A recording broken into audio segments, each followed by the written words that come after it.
तो हेलो बच्चों, आपका स्वागत है कटारिया फार्मेसी के एक और शानदार और बेहतरीन लेक्चर में। तो बच्चों बात करते हैं हम डी फार्मा की। तो बच्चों डी फार्मा में हमारा चल रहा है चैप्टर नंबर 3 ऑर्गेनिक केमिस्ट्री का, यानी कि फार्मास्यूटिकल केमिस्ट्री का। बच्चों फार्मास्यूटिकल केमिस्ट्री के अंदर सारी केमिस्ट्री मिलजुल के आ जाती है डी फार्मा के अंदर। बात करें बच्चों चैप्टर 3 में, हमने लास्ट वीडियो में पढ़ा कि हेमाटेनिक्स आखिरकार क्या होती है। हेमाटेनिक्स होती है बच्चों ब्लड के अंदर हीमोग्लोबिन की मात्रा कम होने की वजह से होने वाली तकलीफ है। तो आज बात करेंगे बच्चों कि गैस्ट्रोइंटेस्टाइनल एजेंट्स यानी कि एंटासिड्स आखिरकार क्या होते हैं। बच्चों बात करें एंटासिड्स की, तो आपका स्वागत है कटारिया फार्मेसी में।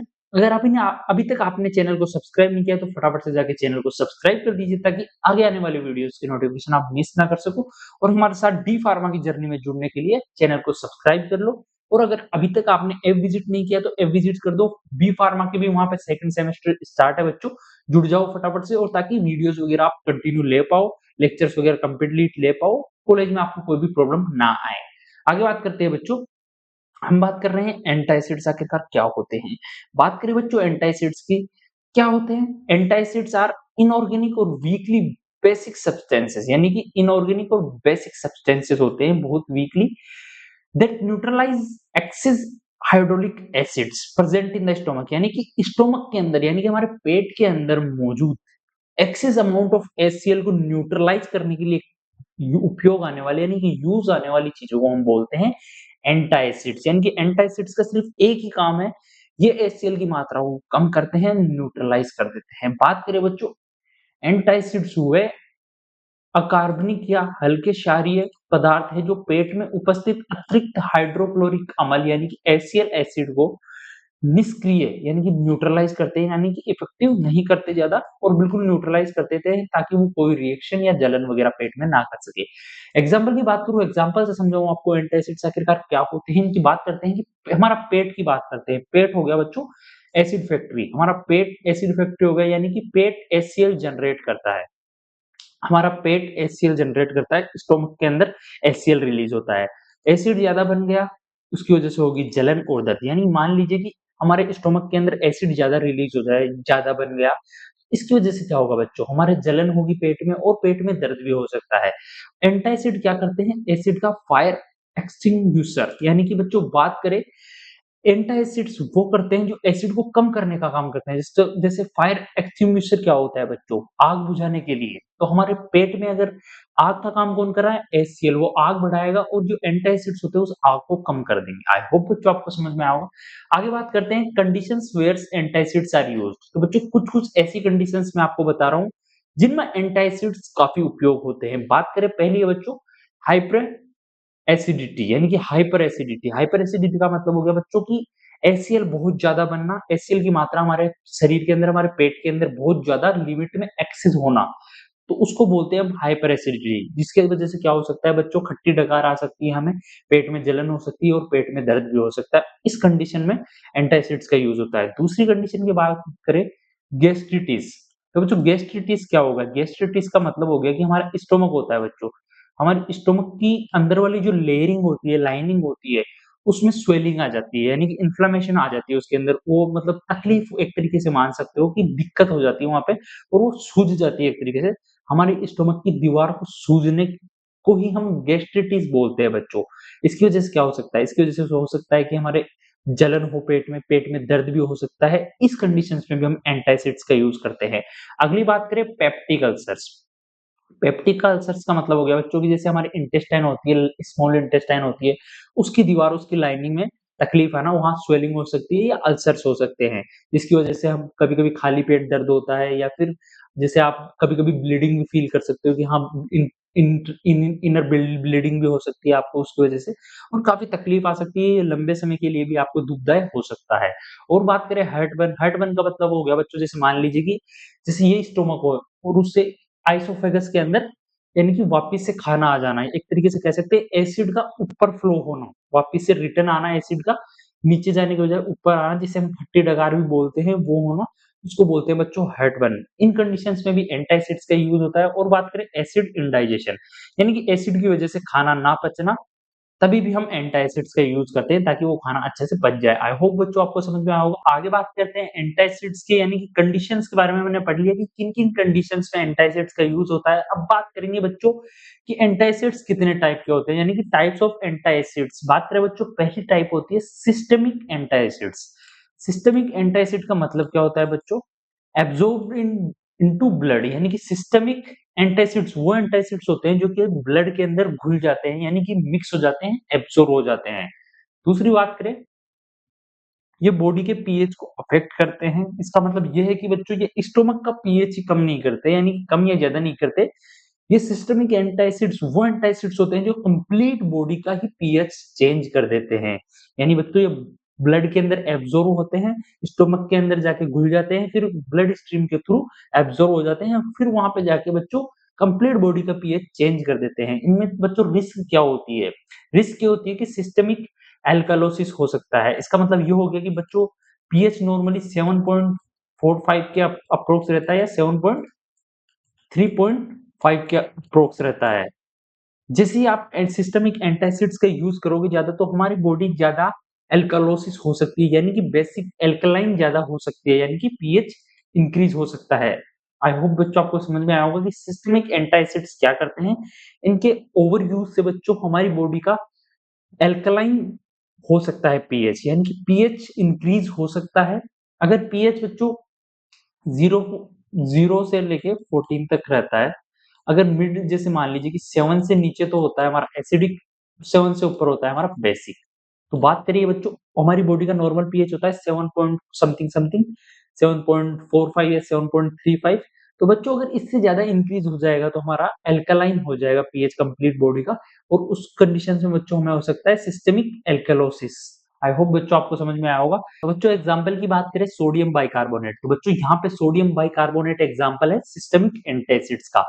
आगे बात करें बच्चों दूसरे एंटासिड्स के टाइप की, दूसरा हमारा टाइप होता है नॉन सिस्टमिक एंटासिड्स। तो बच्चों नॉन सिस्टमिक एंटासिड्स कौन से एंटासिड्स होते हैं? वो एंटासिड्स होते हैं जो कि एब्जॉर्ब नहीं होते हमारे ब्लड स्ट्रीम के अंदर और स्टोमक में ही काम करते हैं, और सेफर फॉर लॉन्ग यूज, यानी कि लंबे समय के लिए बच्चों ये काफी यूजफुल होते हैं। अब बात करें बच्चों एग्जांपल्स की, कौन से एसिड्स यानी कौन से एसिड्स एंटासिड्स में होते हैं नॉन सिस्टमिक एंटासिड्स में। पहला है एल्यूमिनियम हाइड्रोक्साइड, दूसरा है मैग्नीशियम हाइड्रोक्साइड, तीसरा कैल्शियम कार्बोनेट, चौथा मेगेल्ड्रेट। तो बच्चों आई होप बच्चों आपको समझ में आया होगा। ये क्या करते हैं बच्चों नॉन सिस्टमिक एंटासिड्स, इनके बारे में हम आगे डिटेल में पढ़ने वाले। ये क्या करते हैं, जैसे हम लिए स्टोमक के अंदर ही घुल जाते हैं और वहीं खत्म हो जाते हैं एक तरीके से, और पीएच को मेंटेन रखते हैं। आई होप बच्चों आपको समझ में आया होगा। इनके बारे में हम डिटेल में पढ़ने वाले हैं। पहला है हमारा एल्यूमिनियम हाइड्रोक्साइड जेल, जिसको हम AlOH ट्राइस भी बोलते हैं। इसके बारे में बात करें बच्चों, इसका नेचर होता है नॉन सिस्टमिक एंटासिड्स, यानी कि बच्चों हमारे ब्लड स्ट्रीम में नहीं घुलते और स्टोमक के अंदर ही जाके वहां अपना काम करते हैं, यानी कि ये स्टोमक का ही पीएच चेंज करते हैं, हमारी बॉडी का पीएच चेंज नहीं करते। Slow acting but long lasting, यानी कि स्लो काम करते हैं धीरे धीरे, लेकिन लंबे समय तक काम करते हैं बच्चों। आगे बात करें इसके फार्मास्यूटिकल फॉर्मुलेशंस की, यानी कि किन किन फॉर्म में बनाया जाता है। बात करें पहला सस्पेंशन, तो बच्चों सस्पेंशन जेल, सस्पेंशन क्या होता है बच्चों? सस्पेंशन वो होते हैं जैसे मान लीजिए कि हम जिन्हें यूज करते हैं, जैसे सिरप्स वगैरह आती है तो नीचे जम जाते हैं, सॉलिड पार्टिकल्स नीचे जम जाते हैं और जो लिक्विड होता है वो ऊपर आ जाता है, जो जिसको यूज करने से पहले लिखा हुआ रहता है कि shake well before use. I hope बच्चों आपको समझ में आया होगा कि सस्पेंशन आखिरकार क्या होते हैं, सॉलिड पार्टिकल्स लिक्विड की फॉर्म में। आगे बात करें च्यूएबल टेबलेट्स, यानी कि चबाने वाली गोलियों के रूप में भी आते हैं, टेबलेट्स के रूप में भी ये आते हैं, और एंटासिड्स मिक्सचर्स। और बच्चों इन ये जो हमारे नॉन सिस्टमिक एंटासिड्स, यानी कि एल्यूमिनियम हाइड्रोक्साइड जेल किस फॉर्म में भी प्रेजेंट रहता है? एंटासिड्स मिक्सचर, यानी कि एक से ज्यादा एंटासिड्स को मिक्स करके बनाया जाने वाला फार्मास्यूटिकल फॉर्मुलेशन भी होती है इसमें। आगे बात करते हैं बच्चों मार्केट प्रिपरेशन, यानी कि मार्केट में किन किन दवाइयों के अंदर ही हमारा एल्यूमिनियम हाइड्रोक्साइड जेल मौजूद होता है। पहला है डाइजीन जेल, दूसरा मुकेन जेल, तीसरा यूएल जेल। तो बच्चों ये तीन ब्रांड नेम है जिनके अंदर मार्केट में प्रेजेंट होता है एल्यूमिनियम हाइड्रोक्साइड जेल, यानी कि जो नॉन सिस्टमिक एंटासिड्स है। तो बच्चों ये काफी इंपॉर्टेंट है कि ये पूछ सकते हैं कि आप नॉन सिस्टमिक एंटासिड्स की मार्केट प्रिपरेशन के नाम बताओ। तो बच्चों ये याद रखने के लिए डाइजीन जेल तो काफी आसान है। आगे बात करें बच्चों स्टोरेज कंडीशंस, यानी कि इनको कैसे रखना चाहिए मार्केट, जैसे मान लीजिए आप खरीद के ले आए और इनको कैसे रखते हो। पहला होगा एयर टाइट, दूसरा होगा वेल क्लोज कंटेनर, यानी कि एयर टाइट और वेल क्लोज कंटेनर के अंदर को और सनलाइट से बचाओ, डायरेक्ट एयर से बचाओ और लाइट और मॉइस्चर से बचाओ। आई होप बात बच्चों आपको समझ में आया होगा। आगे बात करते हैं हम इसका यूज़ क्यों होता है? मतलब हमारा जो बच्चों एल्यूमीनियम हाइड्रॉक्साइड जेल है इसका यूज़ क्यों होता है? इसका यूज़ होता है बच्चों गैस्ट्रिक अल्सर्स, यानी कि बोलते हैं ना कि हमारे पेट में छाले हो गए, यानी कि जलन हो रही है पेट में काफ़ी टाइम तक, तो गैस्ट्रिक अल्सर्स के लिए यूज़ होता है। हाइपर एसिडिटी, एसिडिटी ज़्यादा हो जाए, HCl की मात्रा बढ़ रही है आपके स्टमक में, आपको जलन हो रही है, खट्टी डकार आ रही है, उसके रूप में यूज़ होता है। और गैस्ट्रिटिसिटी, यानी कि पेट में खाली पेट में दर्द भी हो रहा है, तो उसमें भी इनका यूज़ किया जाता है। इसका मेजर साइड इफेक्ट क्या है बच्चों? कॉन्स्टिपेशन, यानी कि आपके डाइजेशन को खराब कर सकता है, आपका डाइजेशन बिगड़ सकता है। आई होप बच्चों आपको समझ में आया होगा, जिसको हम कब्ज भी बोलते हैं, यानी कि कब्ज हो सकती है इससे। आगे बात करते हैं बच्चों हमारे लेक्चर में मैग्नीशियम हाइड्रोक्साइड, जिसको हम मिल्क ऑफ मैग्नीशिया भी बोलते हैं। दूसरा हमारा है नॉन सिस्टेमिक एंटासिड्स। आगे बात करें इसके नेचर की, ये है बच्चों नॉन सिस्टेमिक एंटासिड्स। जैसे कि मैंने आपको बताया था कि हमारे पेट के अंदर ही घुलता है, हमारे ब्लड के थ्रू एब्जॉर्ब नहीं होता। ये रैपिड एक्टिंग, यानी कि फास्ट रिलीफ देता है। ये किसी भी चीज में ये असर करना बहुत फास्ट है, मतलब इसको आप लोगे, इसका असर तुरंत हो जाएगा कुछ मिनटों में। बात करें फार्मास्यूटिकल फॉर्मुलेशन यानी मार्केट में बच्चों कैसे ये मौजूद होता है, किन-किन चीज़ों के थ्रू या किन-किन चीज़ों की फॉर्म्स में बनाया जाता है। पहला हो गया सस्पेंशन, दूसरा च्यूएबल टैबलेट्स और तीसरा हो गया कॉम्बिनेशन विद एल्यूमीनियम हाइड्रॉक्साइड। तो बच्चों इसको कंबाइन करके भी बनाया जा सकता है एल्यूमीनियम हाइड्रॉक्साइड के साथ। आगे बात करते हैं बच्चों मैग्नीशियम हाइड्रॉक्साइड किन-किन फॉर्म में प्रेजेंट रहता है मार्केट में। पहला हो गया फिलिप्स मिल्क ऑफ मैग्नीशिया, इसके अंदर भी बच्चों मैग्नीशियम हाइड्रॉक्साइड मौजूद रहता है, यानी कि magnesium hydroxide Phillips milk of magnesia में मौजूद होता है। दूसरी बात करें डाइजिन टैबलेट्स में भी ये प्रेजेंट रहता है। तीसरी बात करें गेलुसिल टैबलेट्स में भी आता है बच्चों ये। आप मार्केट में जाके अगर ये पूछोगे तो इनके अंदर सबके अंदर ये मैग्नीशियम हाइड्रॉक्साइड हमारा मौजूद रहता है, जिसको हम मिल्क ऑफ मैग्नीशिया भी बोलते हैं। स्टोरेज हो गया बच्चों एयर टाइट कंटेनर्स, जो कि सब में आएगा। सस्पेंशन को शेकवेल, यानी कि जो सस्पेंशन की फॉर्म में रहेगा, सस्पेंशन में तो कोई सा भी रहे, उसे शेकवेल करना ज़रूरी है, यानी कि हिलाना ज़रूरी है ताकि वो पार्टिकल्स घुल जाए उसके अंदर और असर अच्छा हो। बात करें यूजेस की बच्चों, क्विक रिलीफ फ्रॉम एसिडिटी, यानी कि अगर आपको एसिडिटी हो रही है तो क्विक रिलीफ होगा इससे, यानी कि तुरंत असर होगा इसका। तो हाई डोज़ की बात करें अगर आप इसको मैग्नीशियम हाइड्रॉक्साइड का ज़्यादा यूज़ करोगे, यानी कि हाई डोज़ अगर आप लेते हो तो उससे बच्चों क्या हो सकता है सैलाइन लैक्सेटिव, यानी कि हमारा स्टूल सॉफ्ट हो सकता है, हमारी इंटेस्टाइन वाटर एब्ज़ॉर्ब कर लेती है, जिसकी वज़ह से हमें डायरिया भी हो सकता है, यानी कि जिसे हम दस्त बोलते हैं बच्चों। आई होप आपको समझ में आया होगा। मेजर साइड इफेक्ट हो गया इसका दस्त, यानी कि अगर इसे ज़्यादा ओवरडोज़ में यूज़ करोगे तो आपके दस्त हो सकते हैं। आगे बात करते हैं बच्चों तो Al प्लस Mg, यानी कि एल्यूमीनियम हाइड्रोक्साइड और मैग्नीशियम हाइड्रोक्साइड का कॉम्बिनेशन का लॉजिक समझते हैं हम।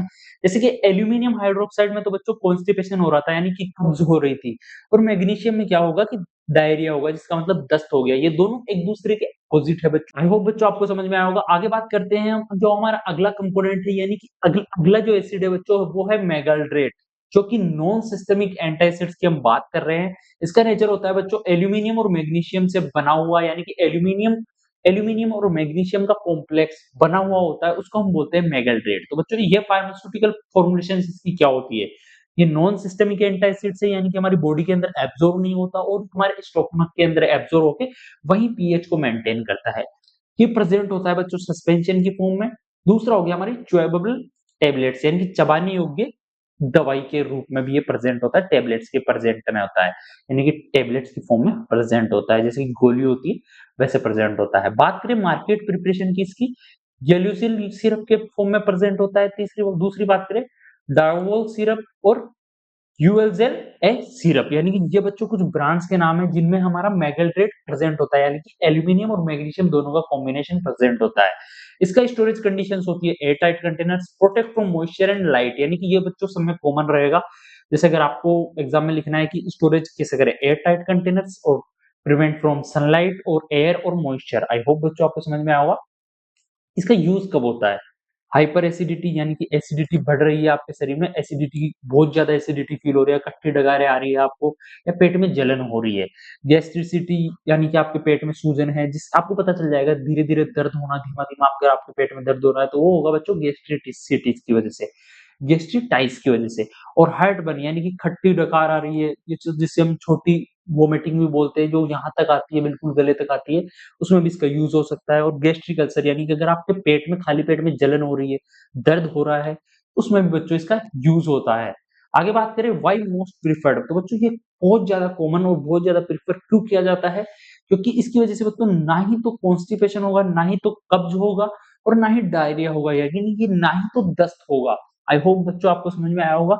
हमारे 2 थे, एक था जो एल्यूमीनियम हाइड्रोक्साइड, दूसरा था मैग्नीशियम हाइड्रोक्साइड। एक से हो रही थी कब्ज़, दूसरे से हो रहे थे दस्त। तो बच्चों हमारा जो तीसरा है, वो यूज़ होता है मैगल्ड्रेट, यानी कि इससे क्या होता है बच्चों, ना तो हमारा कॉन्स्टिपेशन होगा और ना ही हमारा डायरिया होगा। आगे बात करते हैं बच्चों सोडियम बाइकार्बोनेट यानी कि NaCO3। बच्चों बात करें सोडियम बाइकार्बोनेट, इतनी देर बात कर रहे थे हम नॉन सिस्टमिक एंटासिड्स की। अब आया हमारा सिस्टमिक एंटासिड, जो कि हमारे ब्लड के अंदर एब्जॉर्ब होता है।